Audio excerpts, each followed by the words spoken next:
October 10th, which is, what day is today? Today is October 2nd. On October 10th is actually the World's Mental Health Day. So that's why all of us gathering here is for a very great cause. What I hope this presentation can help you with is perhaps some of the stories you are able to relate it yourself as well. Because according to the World Health Organization, 1 in 4 people is suffering from some form of mental illness.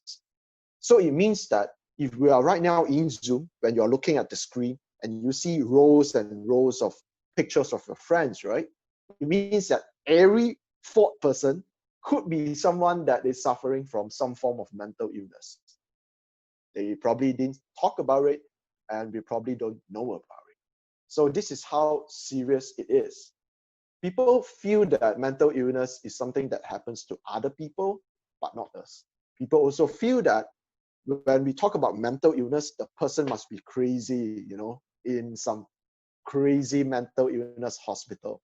Not true, not true. It could be your friend that is right beside you in Zoom right now, but you never know.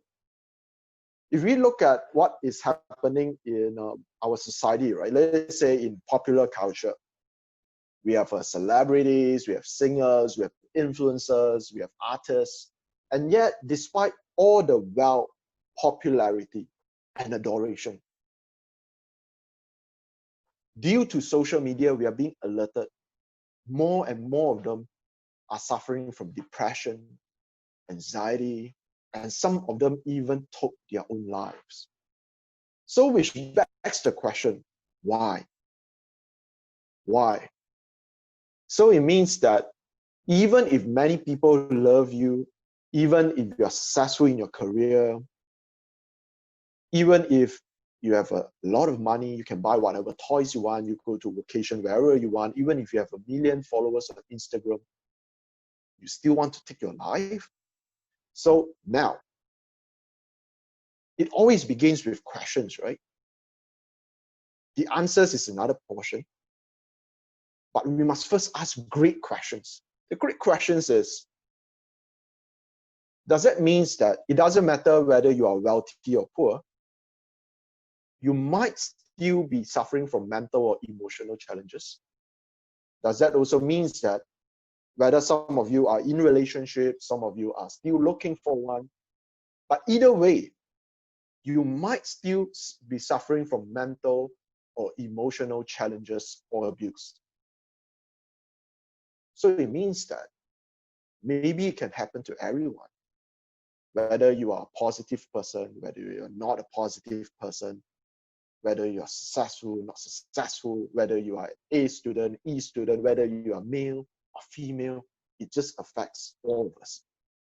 And that's the reason why our project name, the Mental Health Initiative for Southeast Asia, where we bring together people from 7 to 8 countries, you know, for this mental health cause. We name it YANA, which stands for You Are Not Alone. And I'm going to show you why. In fact, I came from Malaysia, where the statistics is, I'm not a big statistics guy, but the statistics is the 2nd leading cause of death for young people is suicide. You know, so this is the kind of situation we are facing, whether there is a pandemic or no pandemic. So let me move on to the next. So the question is, are you ready? I think I'll probably take at least 30 minutes over here, right? So if you have any questions, feel free to DM me at this account, the Hugo chat only account, so that I can look into it and then get back to you as soon as we can. Okay, so if you are all ready, let's go. So here is the story of how my personal story, how it begins with mental health, right? Why do I care about it? It's because when I was super young, say when I was in kindergarten, I'm suffering from something that I do not know what the name is. Of course, right now in the pandemic, you are being told that you need to keep clean, you need to wash your hands, right? So, but washing hands is a bit different for me, because once I touch something dirty or things like that, or sometimes I didn't even touch anything that is dirty. But once I begin washing my hands, I just can't stop. So after I soap and water, then I feel like the feeling is as if something bad would happen if I stop. So I just continue washing my hands. So it took me a long time in the washroom because I cannot stop washing my hands. And then it became very weird because people do not understand what am I doing. And to make it worse, water tap, right? They have this thing. How do I put this? I have this. This water tap thing where you open and close. Sometimes it will be up and down, right? Here's the thing, right? I wash my hands so many times. And then when I want to stop, when I want to control myself to stop, I just, stop the tap, right? And then I want to walk off. But then I feel really bad, as if something bad is going to happen. And I feel really compelled to keep on washing my hands. So I turn on the tap again and then I wash my hands again.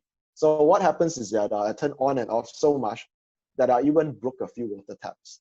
And it happens. Welcome, Janika, welcome. It happens for many years. This is not like a 1-year story. This has happened for the past 20 years. It's only until recent years that I'm able to put it under better control. So what is OCD?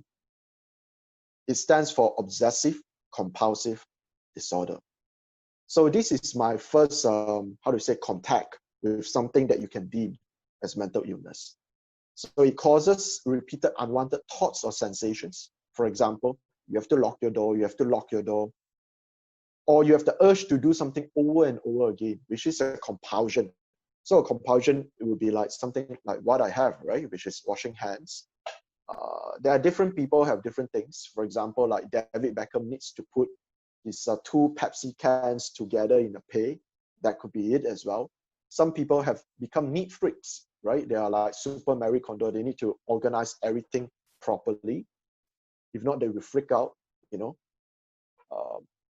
and they end up becoming very controlling people as well, sometimes in relationships and things like that, due to this illness.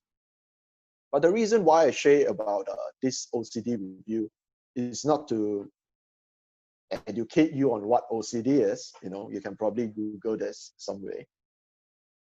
But the question is this. For many years, I would say close to like over 10 or probably close to 20 years of my life, I never know what is it called, until, one is being diagnosed, because no one told me what is it called. My parents do not know that it's a mental illness. They just feel like what the heck are you doing? It's like, why are you washing hands, right? Why don't you just stop? Why don't you just control yourself? And I just told you about washing hands. Of course, there are also other habits, consequences of having OCD. But washing hands perhaps is easier for you to understand too. How many of you have watched this movie where you see this quote before? If you know what movie is this from, right? Put it in the chat box, right? So that I know if you guys are able to guess. So in this movie, it says that the worst part of having a mental illness is people expect you to behave as if you don't. This is a very profound quote, because we'll get back to this later on, because our society keeps on telling us useless solutions to our problems. And that's the reason why we keep on having problems. We'll get back to this very soon. So that time when I finally decided I probably want to take charge of this condition, right? Of course, you can take medication, to calm your nerves and stuff like that. But I would like to work on myself, right? So the question is, how can you stay calm, in control, and in the flow? That's the question. Because every time when I was stressed, my OCD become worse. Meaning, the more anxious and more stressful I am,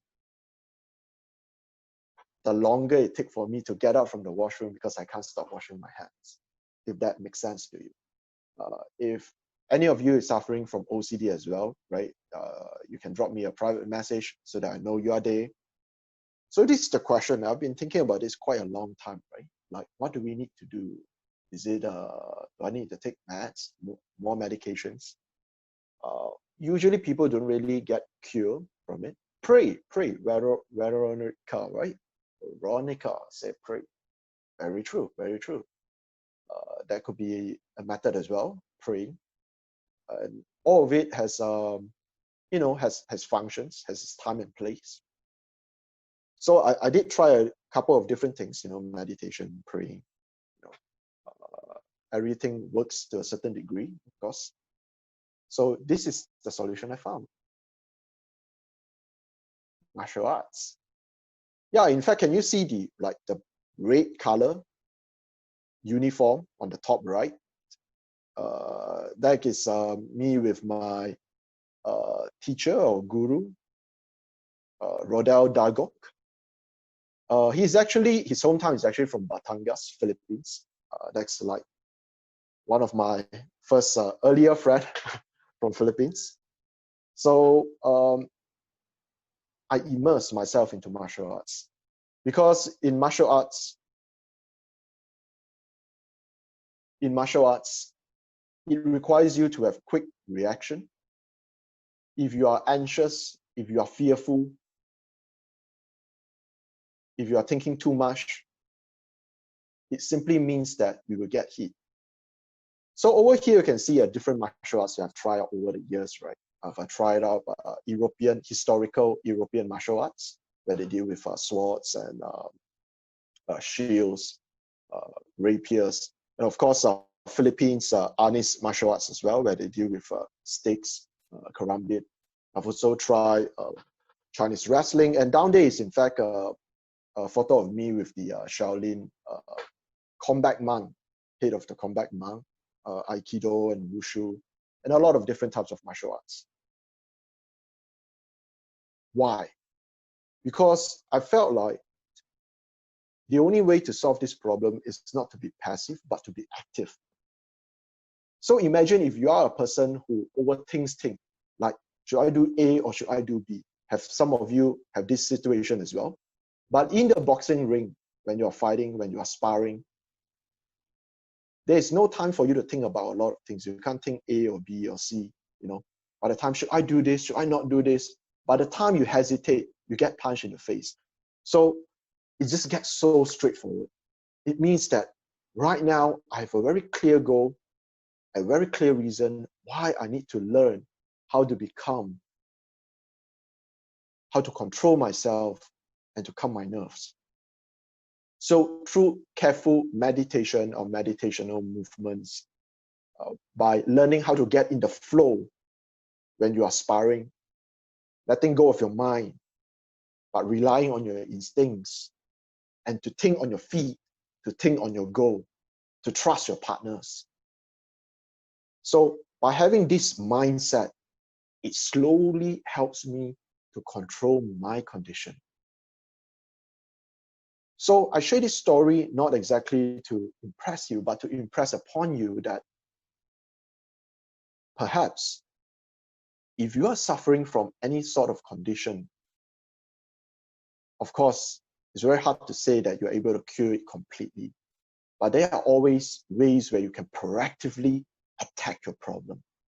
Problems in your life are not meant to be passively observed. Oh, I have problem. Yeah, I have problem.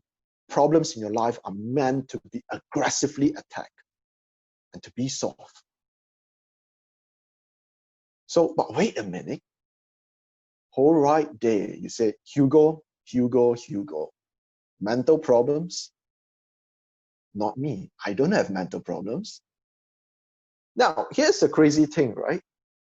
The crazy thing is, why is it that people are so fearful to admit that they have mental or emotional challenges? Why do you think so? Why is it that sometimes when people are depressed, they don't dare to look for help? They don't dare to tell their friends, Sometimes they don't dare to tell their parents. Why? Why do you think so? If you have any ideas, let me know in the chat box. Why are we so scared to tell people that we are suffering from something? Why? Is it shame? Is it that? Yeah, shame. Yeah, I hope I got your name right. Let me see. It's Iranian, Kulayan. Yeah, shame. Definitely shame. Because we care so much about what other people think of us, something which I realized later in life. We always think that people are going to laugh at us, they're going to think about us, they're going to talk about us. Which makes me personally, as an introvert last time as well, and rather antisocial personally, doing this talking thing, even is on Zoom, is quite not possible for me back in the day, right? I'll be like super anxious and nervous and things like that. It's not possible. But then I realized something. You know what I realized? People aren't really thinking about you. Here's the fun discovery, right? All the time we think that people think about you and laugh about you. But have you considered that actually people don't even think about you? You know what happens really is that everyone is so busy thinking about their own problems and how their other people is going to laugh at them, that they have no time and not enough time to think about other people and laugh about it. So as we get back to here, I want to go a bit super speed now, right? Which is the stigma. Why is there the shame, the fear, the laughing, the discrimination on people with mental and emotional challenges? Number one, when we are young, some of you are guys here, right? In our household, we are being told to man up, right? Oh, you have a problem? Man up. Sean, you have a problem? Man up. You know, it's as if, you know, they probably watched too many Rambo movies. They thought like, you know, if you tell someone to man up and then it solves the problem. It doesn't. You know, and for the ladies here, you know, we are being told that, oh, you are not small, you're not young anymore. Big girls don't cry. You know, it becomes song lyrics and things that we sing about. But the question is, why is it that when we become adults, we can't cry? Like, is our biological function of crying suddenly become not valid when we grow up? Why are you given tears if you can't cry? If you're not allowed to cry? It's so weird. But then these are the things that people give us, right? When we have a problem, people tell us don't give excuses. You can't cope mentally, don't give excuses. You feel overwhelmed by your studies, you can't cope. Come on, everyone went through this. You're not special. Also, you're telling me that you can't cope, then how about your friend? How about all the thousands of students I've taught over the years? They all go through this, so you tell me you can't go through this? Well, this is my favorite too, right? Just think positive. And suddenly there are some motivational speakers that come in and then they tell you like, oh, you are feeling down, just think positive. You are feeling negative, just think positive. So the question is, does it solve your problem? Have you ever been angry, my friends? Have you been angry and then someone come and tell you, don't be angry. Don't be angry. John, don't be angry. Have you seen someone like this? Now, the question I have for you is, for example, if they come to Bella and then they tell you, Bella, you are angry? Don't be angry. Calm down. Let me ask you, Bella, has anyone, when they tell you this, have you ever suddenly stopped becoming angry? Have you suddenly calmed down just because someone tells you to calm down? You know, I don't even have to wait for your answer, Bella. I know the answer is no. But we keep telling this, right? You are crazy, stay away from us. So I would like you to think about what we are facing here. What we are facing here is we have been told stories and given solutions that never work. Who teach you that if someone is angry, you go and tell them, don't be angry? It doesn't work, but we are still doing it. Why is it that if someone is feeling negative, we go and tell them to think positive? You know it doesn't work for you, right? So why do you think it works for other people? Very weird. Very weird. So we'll get to this. Mental health matters. Your mental health matters. Brianna, Aziza, your mental health matters. So don't be afraid to talk about it. You know why people feel shameful to talk about it?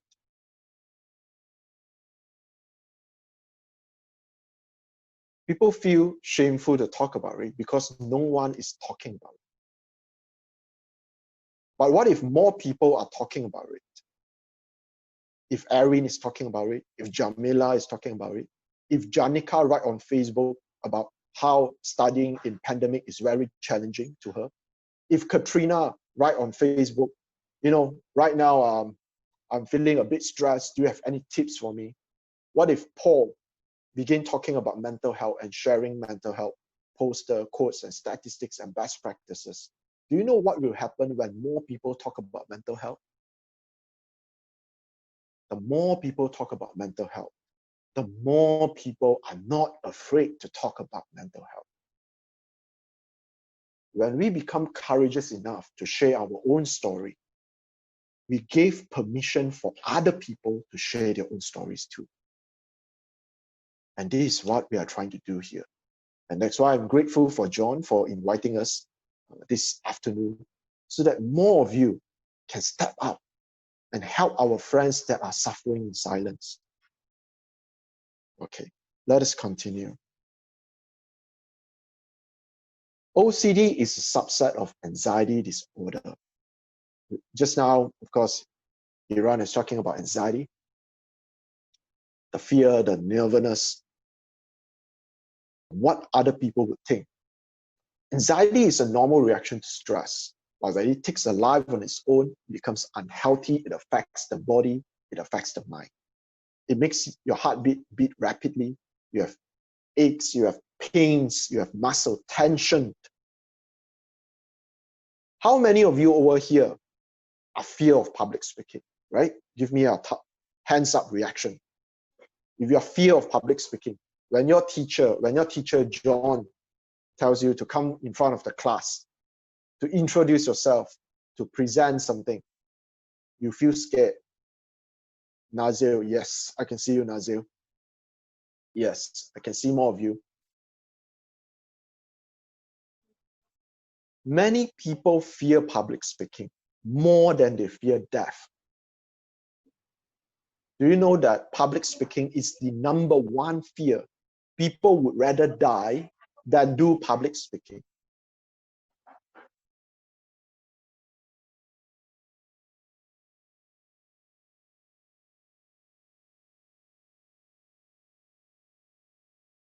Yes, back to here. But why does people fear public speaking, right? Back in the day, when I was supposed to talk in front of people, even my legs would shake, sweat would be rolling down my forehead. I'll be thinking, I just forget what I'm supposed to say. And it's crazy, just public speaking. I mean, it doesn't even kill you, right? No one is going to harm you, but we scare about it so much. So the question is, how can you learn to be present, secure, and powerful? This is the question, That's the reason why, as you know, John has introduced me. I study and major in accounting and finance. I deal with numbers. I don't deal with people. But after spending so much time seeing similar conditions appearing, not just among my fellow classmates back then, but also among lecturers, professors. Can you imagine this? Your professor who has been speaking and teaching thousands and thousands of students over the years. But when a camera comes in front of him or her, they still feel anxious, fearful. They still shakes. They still forget the script.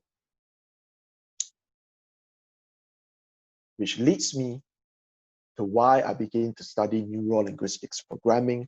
I studied therapy.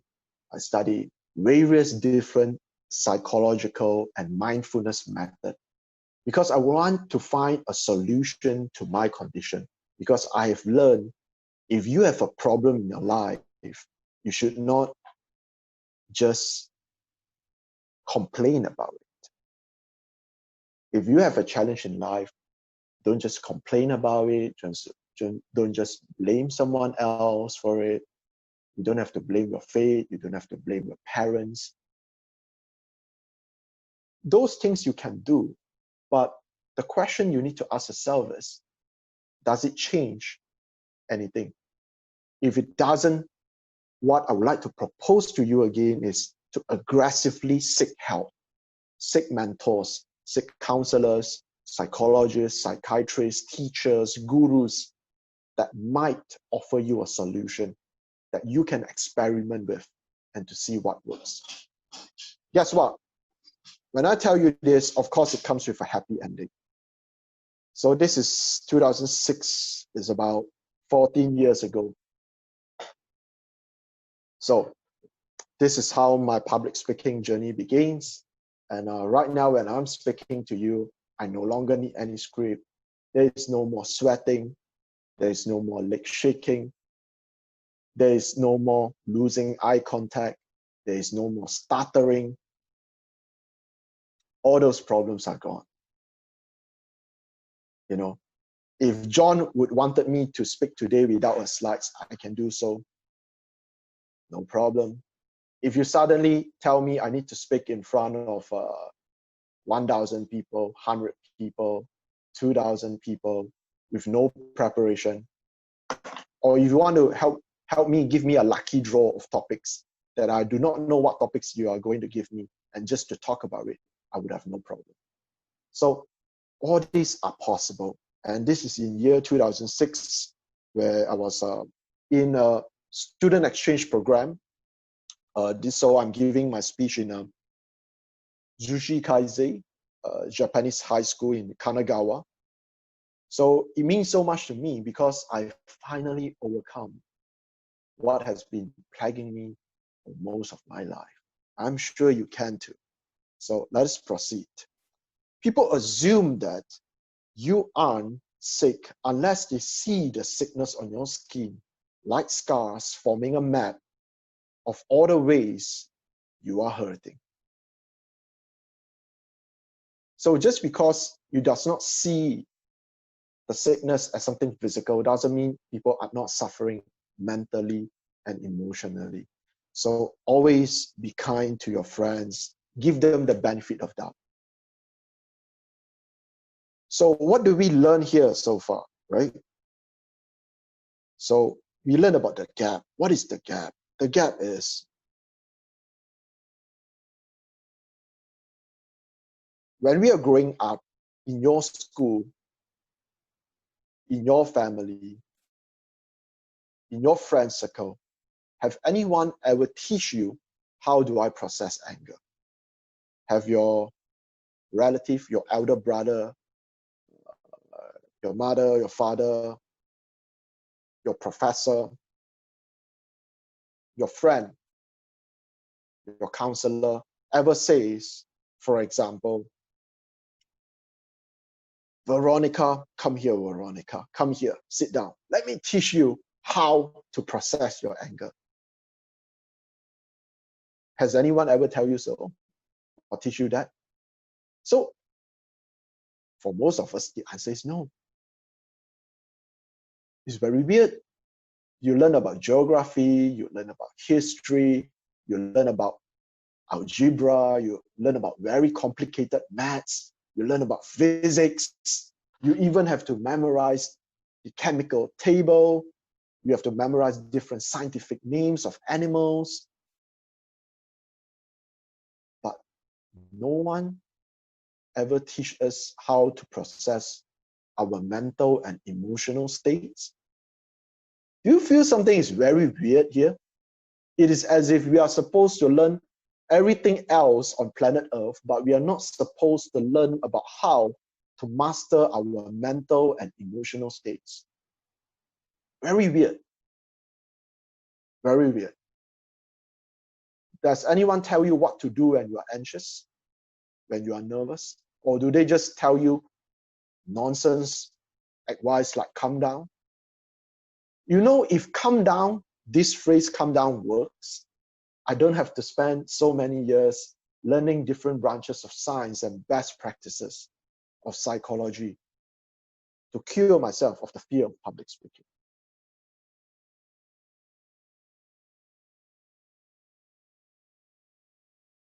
You can't control yourself.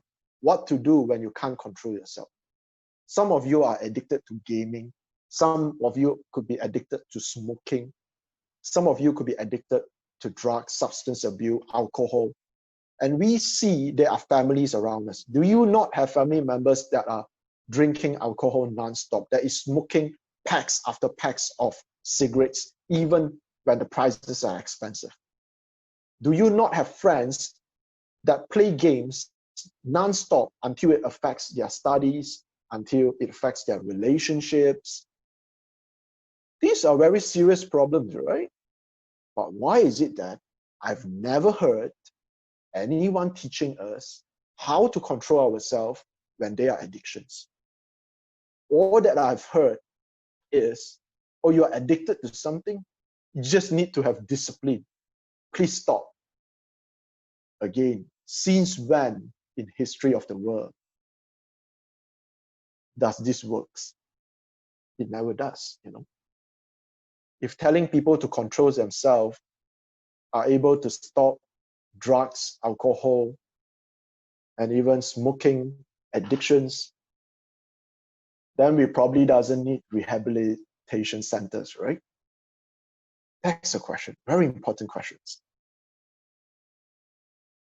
If your sister is suicidal, what should you do? How do you talk to someone who's suicidal? How to help a friend who is depressed? How to overcome the grief of losing someone? We all have lost someone we love. But some people never move on. True. They never move on from the breakup in their relationships. They never move on from a close family member passing. And some of you love your pets so much, your cats, your puppy, your hamsters, and you never quite overcome because their lifespans are shorter than us and they have to move on before us. And you feel sad for a very long time. Again, has anyone ever teach you how to overcome grief?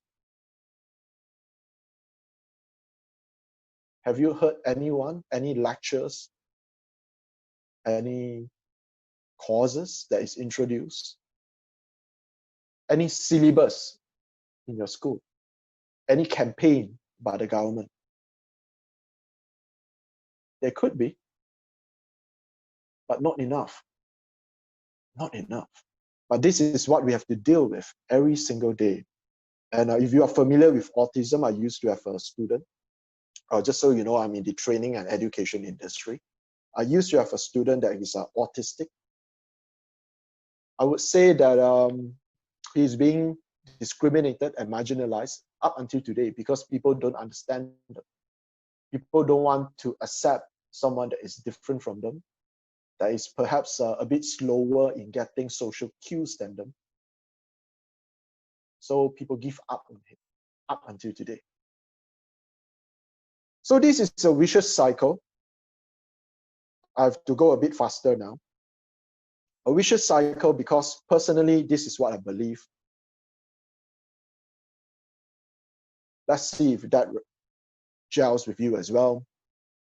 Is If us today, right here, all of us here in this Zoom room, if we do not learn the solutions to the problems I just said, if we are pretending there are no solutions, best practices, science, or spiritual methods to overcome the previous problems that I've mentioned, it means that all of us are going to grow up. All of you are going to be someone, you're going to be a spouse of someone, you're going to be a boyfriend, a girlfriend of someone, you're going to be a parent of someone. And some of you are going to grow up and become great teachers like John as well. You're going to be teachers. Some of you are going to grow up to be entrepreneurs. You're going to be bosses. You are going to have employees. Some of you are going to grow up to be leaders of your country. Millions of people will be working under you, working with you. But if you do not find the solutions to the challenges I just mentioned,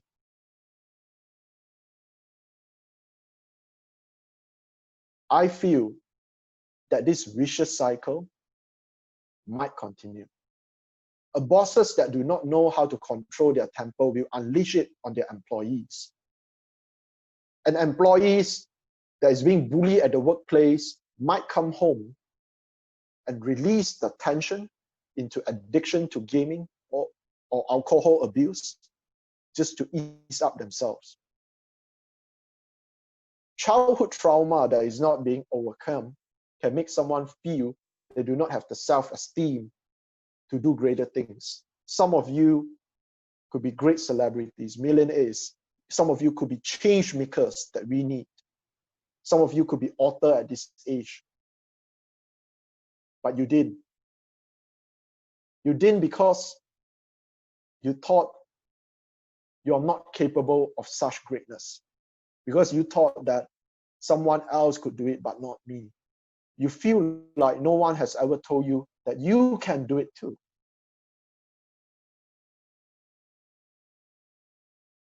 What a loss to the world.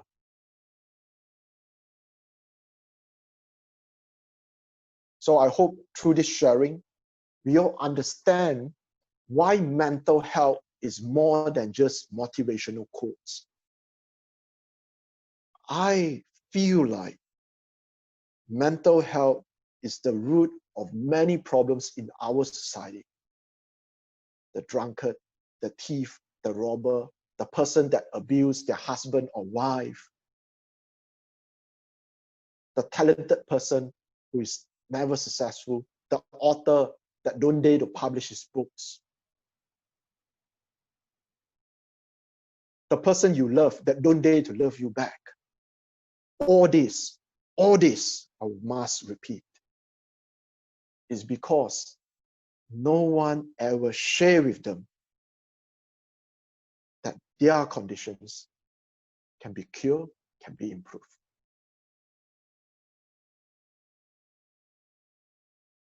I deal with addiction myself as well, to various gaming and things like that. The question is, how can you channel your addictions to something more productive? And that's the reason why all this become possible. For the past 7 to 8 years, I spent a lot of times on various non-profit activities. As you know, when I say non-profit activities, it means that for like most of the time, it doesn't really pay my bills, but I do it. I do it because I think it helps us to cultivate empathy.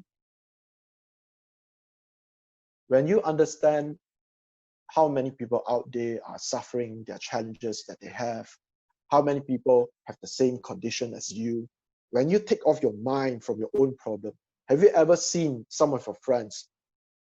They are so immersed in their own problem, they keep on thinking, I have problem, I have that problem, this problem. They never quite break free from that cycle, you know, they are trapped. So I would like to urge you to invite your friends to come out and serve the community. Because when you are serving your community, you for a moment forget what problems you have at your school, at your work, at your relationship, at your family.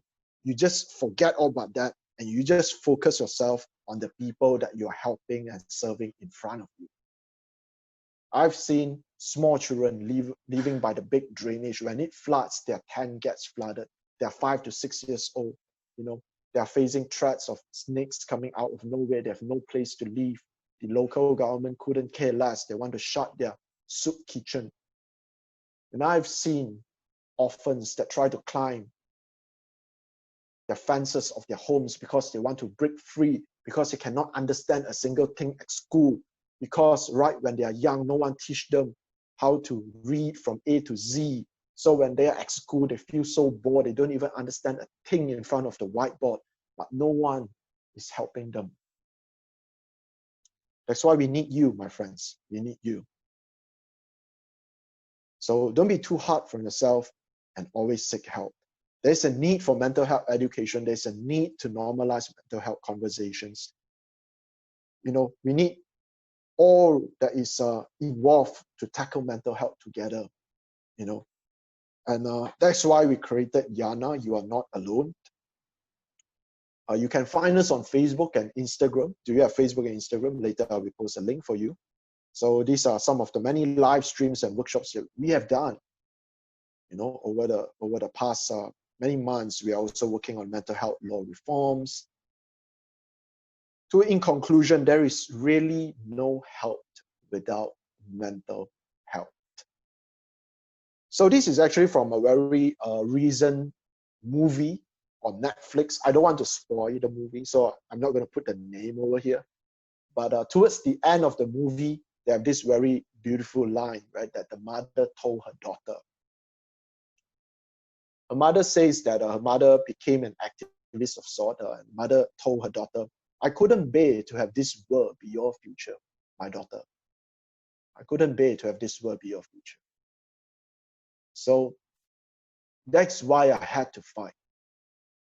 Because you have to make some noise if you want to be heard.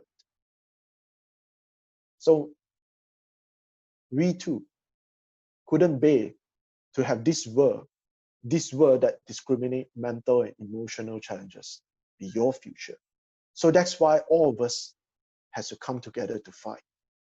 If you want to change this, if you want to break this curse, this multi-generational curse, if you want to break this, we have to make some noise. So with this, if you're on Facebook, do find us on You Are Not Alone, Southeast Asia Mental Health Initiative. You can find us on Facebook. I will post a link later. We are actually under Road Track 1 ASEAN, which is a combination of many Southeast Asian road track clubs. Do follow our page as well. You can find us there. Asking for help is indeed brave. If you can change your life by asking for help, ask for help, right? If there is any resources that you need, you can always PM me as well on Facebook. You can find me on YouTube. You can find me on Instagram. You can also find me on Facebook. Okay, so with this, that's my last slide. All right. Okay, how do I stop sharing? Okay, there you go. I'm back here with you. All right, thank you, everyone. Thank you for joining me for the past, I don't know, 1 hour.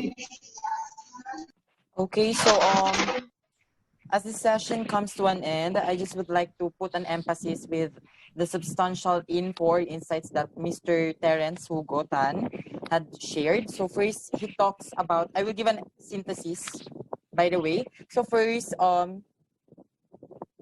this question really strikes me the most. How can we stay calm? So Mr. Terence said that we need to be active rather than being passive. So what do he mean when he said active? Active is when we are trying to find solution to the problem, and passive is when we choose to just go with the flow, and in the end we will not find a solution to the problem. So therefore our depression will not stop. Second, I have a question.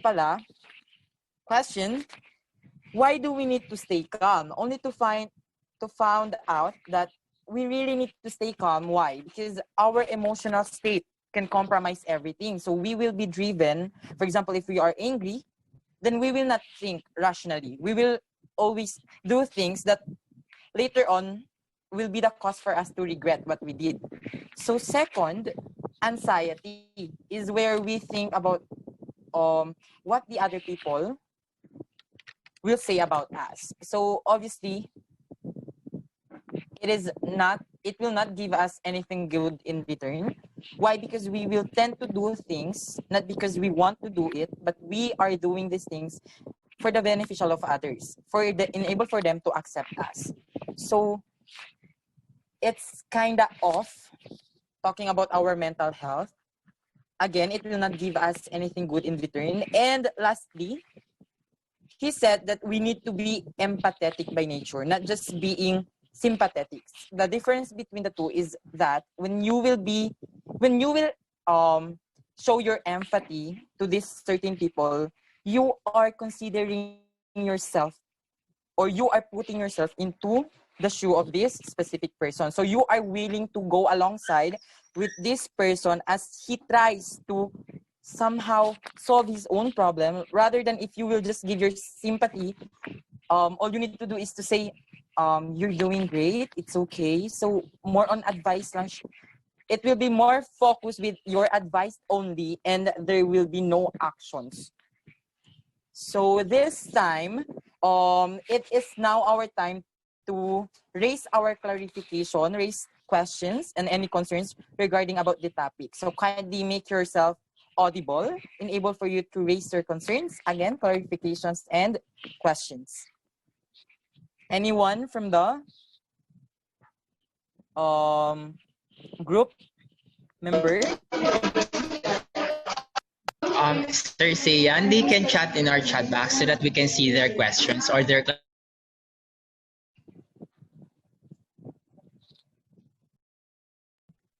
clarification. By the way, thank you, Sean, for the summary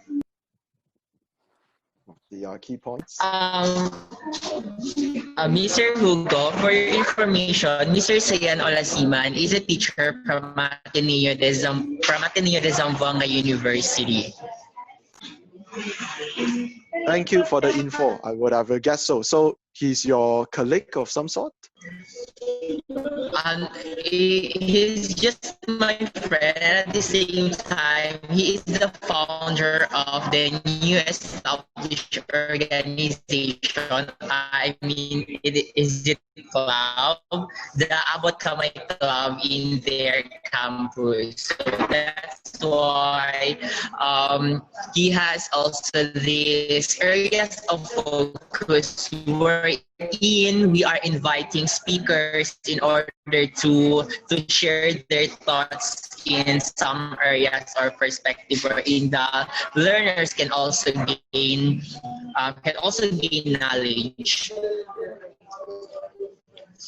I see. Thank you. Thank you. Nice to meet you as well, Teacher Sean. So, Sir Hugo, in YANA, we have this, or you have this mental health stigma in our society, which is that causes us pause, right? So, you may mention me last time that the primary definition of stigma is that it is a sign of yes. All right, so maybe Mr. Hugo Tan is experiencing some internet problem. Maybe his connection is unstable. All right, guys, so Yes, if you have I'm some hearing question, you speaking a can bit. chat your question in our chat box so that Mr. Hugo can answer all your questions. Sir Shan, do you have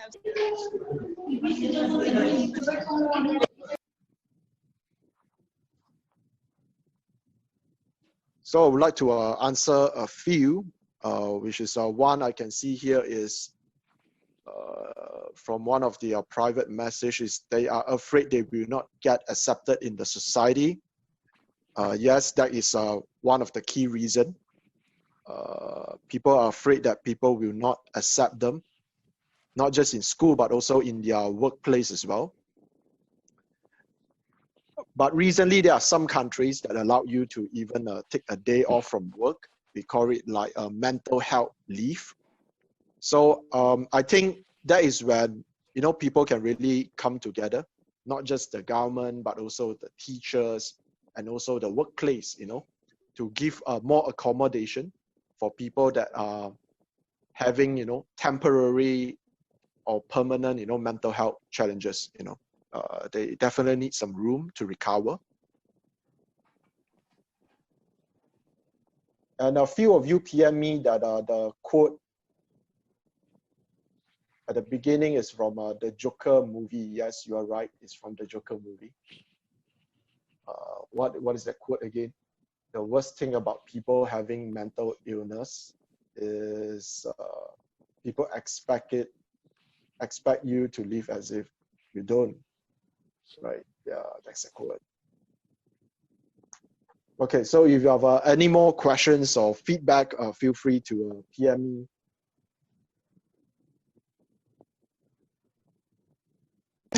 Okay, how about you, Sir Sayan? Do you still have some question to our guest speaker? In my case, I don't have any questions because I think I've been through a lot na already, and it provides me sufficient idea as to how am I going to somehow solve my problem when it comes to mental problem. Yeah, you're right, Mr. Sayan. And actually, there are also some steps toward breaking the stigma of mental illness. So, actually, last night I researched about what are the different steps when it comes to breaking the stigma on mental illnesses, because I am also a mentee from the SEALNet. So, at the same time, we're also advocating the breaking on stigma about mental health. So, first things first, we have this, we need to have some appropriate treatment. Number two is we need to have strong support system of friends and family. And lastly, we should an engaging, supportive, and interesting work environment for us to break this stigma campaign when it comes to mental health. Because as I've said earlier, that there are a lot of teenagers who are committing suicide, right? So yeah, right, Mr. Sayan? Yes, basically, sir, I would also like to address the concern of one student a while ago when the one who PM'd Sir Tan, he says that he or she said that he or she is afraid of somehow being isolated in a group wherein he or she will not be accepted in a group. So I think the problem really rise from the act of being afraid to voice out. Kasi there are times that we are afraid to tell, and it's quite difficult for us to open up to someone else regarding about our problems. However, we really need to see to it that we will look for an outlet wherein we can burst out our problem. In that case, we will find peace deep within us, and um, we always need to inculcate in our mind that our failure or the judgments from other people will not define us as a person, and as well as what we can do and become in the future. Very true, very true. I think regardless of the challenges that we are having, reading some of your messages over here,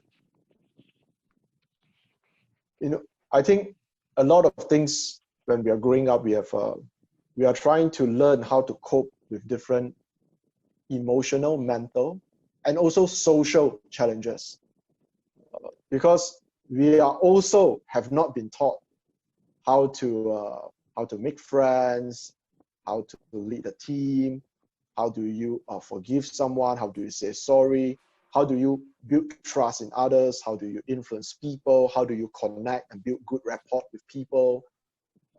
We have not been taught about that section as well, which is the social part of it. So I think this is something that perhaps I can answer together with the next question I received, which is how to overcome this kind of situation by your own. I can't open up these things because I'm too afraid to talk these things up, because they don't see the two sides of the coin. trying to solve this, but there are a lot of people trying to pull me back into my own closet.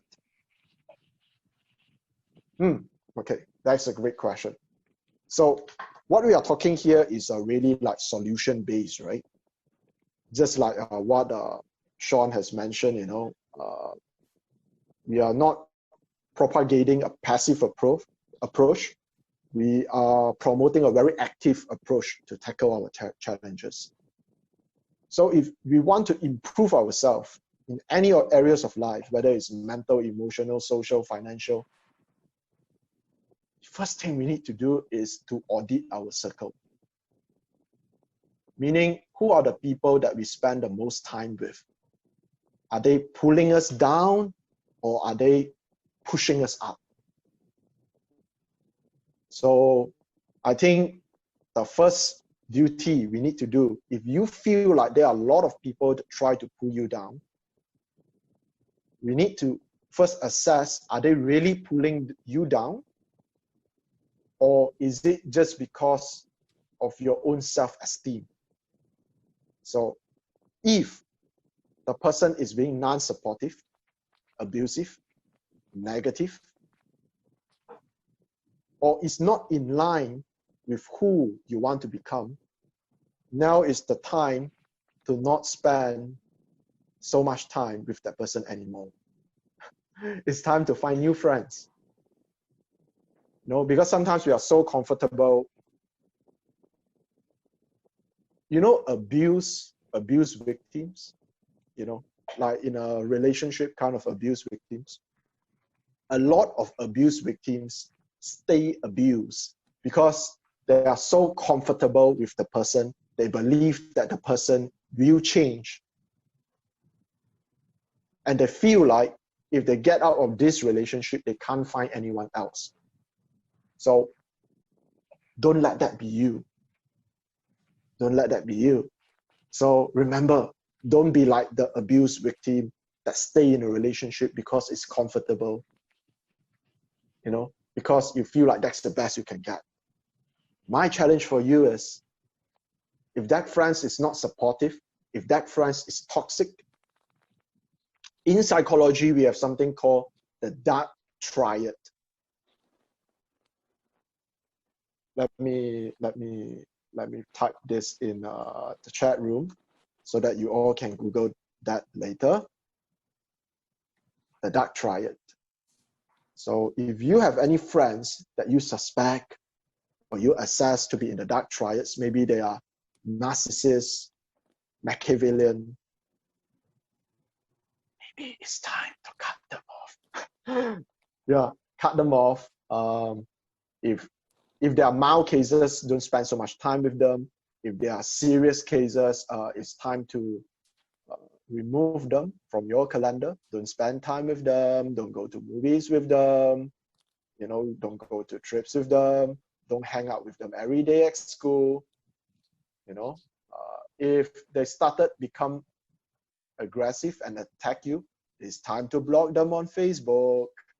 Block them on Facebook. Block them on Instagram. There's nothing more important than your peace of mind. Remember, when you are in trouble, that person is not even helping you but pulling you down. Do you still want that sort of person around you? So again, we need to adopt a very aggressive approach to clean our circle of friends. So first thing to do is to clean them out. Second thing to do is you need to find a partner, a support partner. We all need support groups. Do you have a friend that you can trust? A friend that you can trust, or do you have a counselor or teacher that you feel comfortable speaking to? Or do you have a family member, elder brother, sister, that younger sister, that you feel comfortable talking to? So let this become some sort of a support group where you support each other. So for example, if let's just say I'm in the same group as John or Sean, so every week we are going to have a Zoom or maybe a physical catch up if there is no pandemic, we catch up about life, how is everyone doing, what is everyone facing, someone you can talk freely to without filter, and you can trust that person. Of course, you don't go 100% at first, trust builds over time, so perhaps at first I talk about very simple things like school things with Sean, how are my students, my studies with Sean. Then I feel like Sean is okay, Sean share things with me as well. Then I move on into deeper things. Then I begin to talk about my family issues with Sean, So we support each other. Sometimes we don't need someone to give us advice. You just need to have someone who listens to you and have your back. So 2 steps. Step number 1, clean up people that don't support you. Step number 2, find people that support you. Step number 3, aggressively surround yourself with new knowledge, get into training, get into webinars like this, read books, get yourself educated and updated, experiment. Counselor, yes. Another question I received here, is it good to cut ties with other people? When I say cutting ties, it doesn't mean you need to go to, for example, your friend is Sarah or Ben, right? You don't have to go there and say, Ben, I'm going to cut ties with you. You don't have to say that, you don't even have to let them know that you cut ties with them. You just don't spend time with them. So when Sarah texts you, Sean, are you free this weekend? What would Sean answer? Oh, I'm sorry, I'm busy with my schoolwork, I'm not free. That's it. So you reject her one time. The second time, Sarah comes to Sean again. Sean, you want to hang out after school? Sean said, no, I got to help my mom. So she got rejected the second time. How many times do you think Sarah will come back? They will give up soon enough. Don't spend time with them. Don't follow them on Facebook. Don't follow them on Instagram. Don't even tell them that you're cutting ties with them. Yeah. So I guess I hope that answers your question.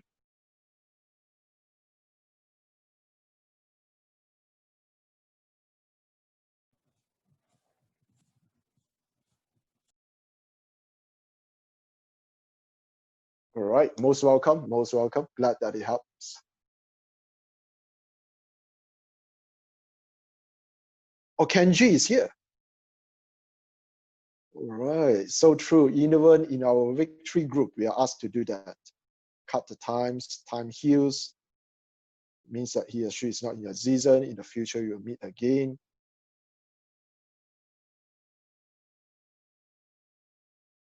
Yes. Oh, good to see Captain Kenji is here as well. It's Rotarian D, Mr. Hugo. Oh, that's Rotarian D's account. All right. Yeah, good to see you here, D. Yeah, it's very true. Don't be afraid to cut ties. Just because you cut ties with someone doesn't mean you need to gossip about someone or backstab someone. You don't have to do all those things, We can still say hi when we meet. When we meet in the canteen, we can still eat lunch together. But you don't have to spend more time with that person. People come and go, Sometimes even if you don't cut ties, a person will be gone from your life. So don't be too sad about cutting ties. Things are not permanent. People comes and go, You just let them go earlier. All right. Okay. Good to see all your messages. So if there is any more messages, you can always find me on Facebook. You can always text me there and I will get back to you. So yeah, back to you, Teacher Sean.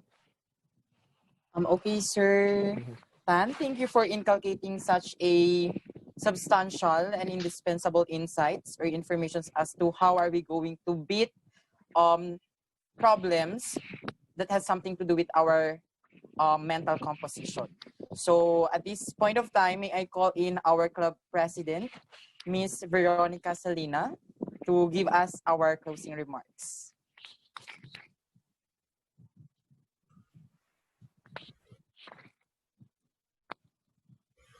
Hello, good afternoon. This session comes to an end. I would like to thank Sir Terence Hugo Tan for being our speaker for today's session. Indeed, that this activity would not be successful without your presence. In behalf of this session, I would like to thank also to other moderators and members for taking part into this session. To sum up, I hope that everyone has learned something from this and could come up with great ideas for the future activities. Again, thank you everyone for joining and cooperated, especially to our speaker who shared his thoughts regarding to this activity. A pleasant day, everyone, and stay safe. Thank you, Veronica. Good to see all of you here. Take care. See you soon on Facebook. Thank you, Teacher sir. Sean. Mr. Hugo, can we have the photo opportunity? Yeah, sure. All right. Okay. Okay, Mr. Sean, can you please, all right, everyone, can you please open your camera for our documentation? Calling the attention of all the club members. Again, our meeting is not yet done, so kindly follow our housekeep notes. Kindly mute yourself as we are going to take our to take a picture or the photo of activity. So kindly turn on your camera. This will serve as our attendance as well. Thank you. All right, keep on smiling, students. 1, 2, 3. Okay, the next page. 1, 2, 3. Now, can we do the transform sign? Mr. Hugo, can you please tell them on how to do the transform sign? Okay, so first you put two hands up. Side by side. And you turn one hand down. Yep. Come it together. You can see a door or a diamond shape. Two hands side by side. Two hands side by side. You turn your left hand down. Combine. All right, so 1, 2, 3, smile. Okay, keep smiling, guys. Next page. 1, 2, 3, smile. Okay, next, the end polio sign. Okay, the end polio sign is like this. Okay. Yeah, all right. That's the end polio sign. Okay, so 1, 2, 3, smile. Okay, next page. 1, 2, 3, smile. All right, so that's all. Thank you so much, guys. And thank you, Sir Hugo. Thank you so much. Thank you. Thank you, sir. Take care. Bye-bye.